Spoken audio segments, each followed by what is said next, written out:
గీతామకరం 10వ అధ్యాయం విభూతి యోగం.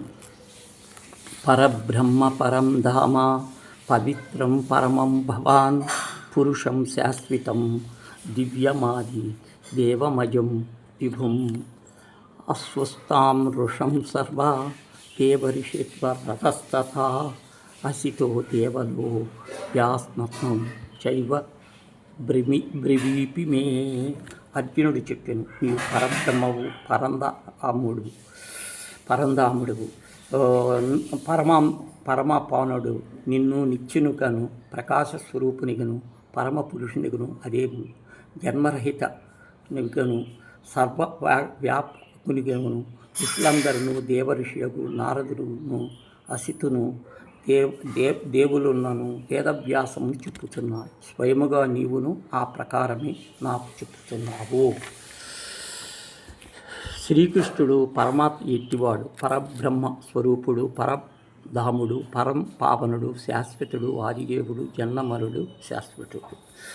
స్వయం సేవ స్వయామే వాత్మనాత్మనం నేత త్వం పురుషోత్తమం భూతభావన భూతేశ దేవదేవ జగస్థితే. ఓ పురుష శ్రేష్ఠుడా, సమస్త ప్రాణులను సృష్టించువాడా, సకల జీవులకు నియామకుడుగా, దేవతలకు దేవుడైన వాడా, జగన్నాథుడా, నిన్ను నీవే ఎరుగుదువు. సప్తు మర్ణన శేష దివ్య ఆత్మం విభూతయా యాభిర్విభూతోర్నకానిమం వ్యాసాతిష్టతి. కావున ఏ విభూతి మహాత్మ విస్తారమును నీవి లోకములన్నింటినీ వ్యాపించి ఉన్నావో అట్టి దివ్యములను నీ విభూతులను పరిపూర్ణముగా చెప్పుటకు నీవే ఉదువు. కథం విద్యామహం యోగిస్త్వం సదపరివర్తయం కేషు కేషు చాభావేషు చింతితో భగవన్మయా. యోగేశ్వర, నేను ఎల్లప్పుడూ ఏ ప్రకారము ధ్యానించును, నిన్ను తెలుసుకొను. భగవంతుడా, ఏ వస్తువులను నిన్ను నేను ధ్యానించుకునేను. విస్తరేణాత్మనో యోగం విభూతిం చా జనార్దన భూయ కథయా తృప్తిర్వి శృణవో నాస్తి మే మృతం.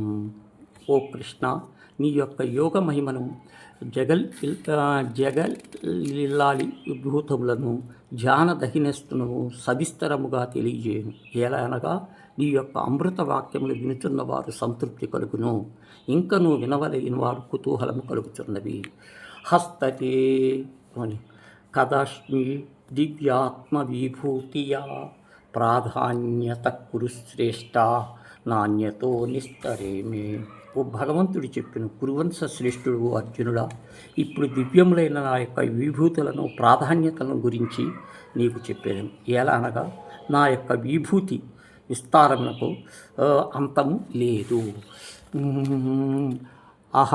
అహత్మనా గూఢలేక సర్వభూతాకయస్థిత అహమాదిత్యమభ్యం భూతానా సమస్త నీవచే.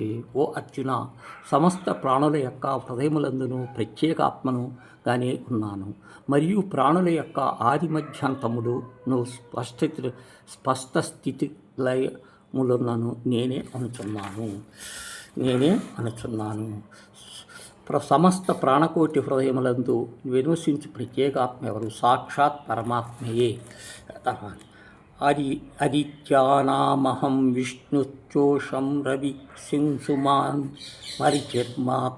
మరిచిర్మారుతాత్మసి నక్షత్రమహం శ్రీ. నేను ఆదిత్యులలో విష్ణువు వాడును, ప్రకాశింపజేయు వానిలో కిరణములు గల సూర్యుడును, మరుత్తులను దేవతలతో మరిచివాడును, నక్షత్రములలో చంద్రుడు అయి ఉన్నాను. వేదానాం సామస్మి దేవానావాసన ఇంద్రియాణం మనస్యాస్మి భూతానాస్మి చేతన. నేను వేదములను, సామవేదములను, దేవతలలో ఇంద్రుడును, ఇంద్రియములలో మనస్సును, ప్రాణులలో చైతన్యమును తెలియ ఉన్నాడు. రుద్రాణం శంకరాచ్యవితో యక్షరాక్షస్మాం నమూనం పావ స్మాచి మేరు శిఖరి నామహం. నేను రుద్రులలో శంకరుడను, యక్షులలో రాక్షసులను, కుబేరులలో వసువులను, అగ్నియు పర్వతములలో మెరుపు అయి ఉన్నాను. ఒకటి పురుదోసాం చముఖం పావిద్ధి పార్థవితం సేవానామిహం స్తన సామస్య సాగరం. ఓ అర్జున, పురోహితుడు శ్రేష్ఠుడగు బృహస్పతిని నన్నెన్నను మరియు నేను ఫేనా అగు కుమారస్వామియు సరస్సులలో సముద్రము అయి ఉన్నాను. మహర్షీణాం భృగువం గిమానం కమక్షరం యజ్ఞానం జనయజ్ఞస్మి స్థావరం హిమాలయ. నేను మహర్షులలో భృగు మహర్షిని, వాక్కులలో ఏకాక్ష ప్రణయము, స్థి పదార్థములు హిమాలయ పర్వతములను అయి ఉన్నాను. ఈ రెండు కూడా చూస్తే అశ్వత్థ సర్వాక్షణం దేవరిక్షం నారద గంధర్వాణం చిత్రరథ సిద్ధానం కపిలో ముని. నేను చెట్లన్నింటినీ రావి చెట్టును, దేవర్షులలో నారదులను, గంధర్వులలో చిత్రులను, సిద్ధులలో కపిలేంద్రులను అయి ఉన్నాను. ఉచ్ఛస్వ సమస్యానాం విద్ధి మామమృతోద్భవం ఐరావతం గణేశాం నరాణం చానాదిరం. అది